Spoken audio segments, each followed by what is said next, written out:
Hey guys, a new hotfix is going live for PUBG on Xbox. It's scheduled for October 1st at 1 a.m. Pacific Time, 10 a.m. Central European Summer Time. There's a planned 2-hour maintenance window, so during that time you will not be able to play PUBG on Xbox. And this hotfix is pretty simple, at least as far as what all is inside.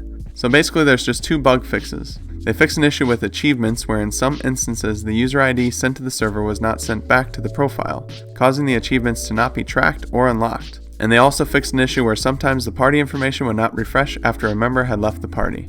And that's all that's included in this hotfix. I think they wanted to fix the achievements as fast as they possibly can. Instead of just putting this with a larger patch that fixes other things or adds other content, they wanted to get this out as soon as possible because I know that achievements are a very big deal for a lot of players on Xbox, and a lot of players aren't seeing any of these achievements unlock, including myself. Now, the 2 people I normally play with, one of them is getting achievements no problem, everything's tracking, everything's working properly, and then me and my other friend, we're not getting any achievements besides the ones that we got initially, and besides the kills. So I got to 1,000 kills, so I got that achievement, and I think I got one other, which was reviving a teammate, but it was like after the 8th time I revived somebody. So I'm not exactly sure who all is impacted. I think a lot of people are, more people than not are impacted at this point. Now what I want to know, and what will be interesting to see, is if these achievements are going to be retroactively fixed. So for instance, I killed somebody with a pan since the 1.0 release, but I didn't get that achievement. Will that achievement unlock for me once this hotfix goes live? That just remains to be seen. But I hope that all the things that I've done that would have gotten me achievements since the 1.0 launch retroactively fix themselves, and I get those as soon as the hotfix goes live.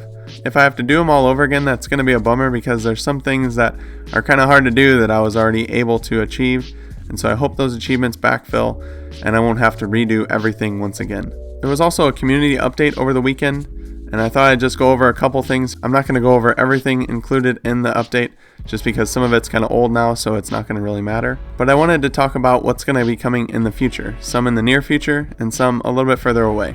They let us know for October there's currently 2 patches being planned. The first patch that's planned is a content update that'll drop early on in the month, and I'm going to guess that's going to be next week. But I could be wrong about that, but early on in the month, you only have a couple weeks to work with. And basically this update is going to get us really close to what the PC has. Obviously we're missing some features that I'm not sure we're ever going to be getting, like death cam, the replay, just things like that, or some obvious things like custom games and the training mode, things that are coming later on. But I'm talking about the most recent things added to the PC. They're going to be adding a quick marker system, which is something you can do while you're looking a certain direction. You can press a button to mark that location, and that will show up on your compass. For instance, right now I have to say, there's a guy at a tree, 150. Well, 150 to me isn't necessarily 150 to my friend who's 50 yards to my left.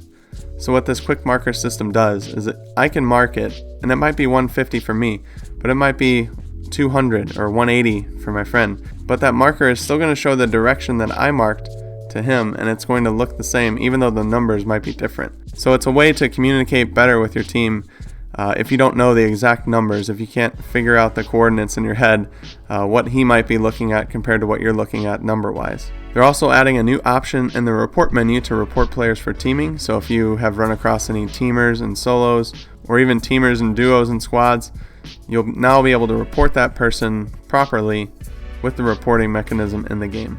They're going to increase the maximum sensitivity, which I know a lot of you guys are begging for.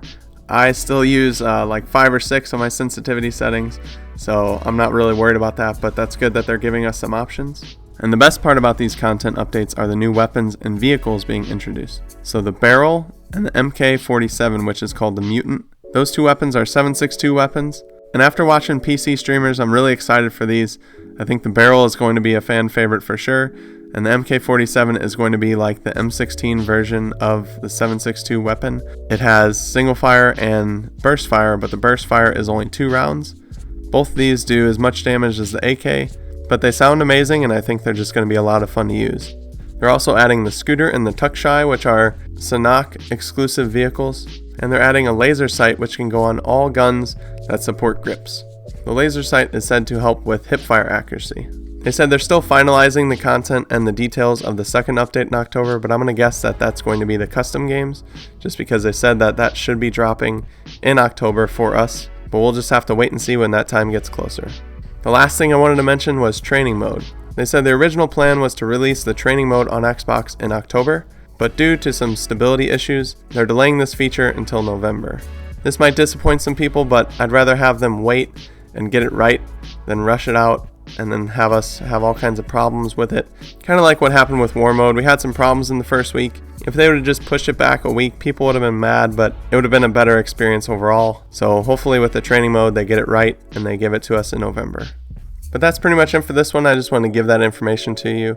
I wanted to let you know about the hotfix and the achievements that are being fixed, hopefully, as well as some of the things that came out this weekend that I didn't get around to. We should have a lot of things to cover over the next couple months, whether it's new weapons, new vehicles, new maps, new modes. I'll be covering everything here on this channel, so if you want to stay up to date on everything PUBG Xbox, definitely hit subscribe. Follow me on Twitter and join my Discord. The links are in the description below. But with that being said, I hope you guys have a good rest of your day. Until next time, I'll see you later.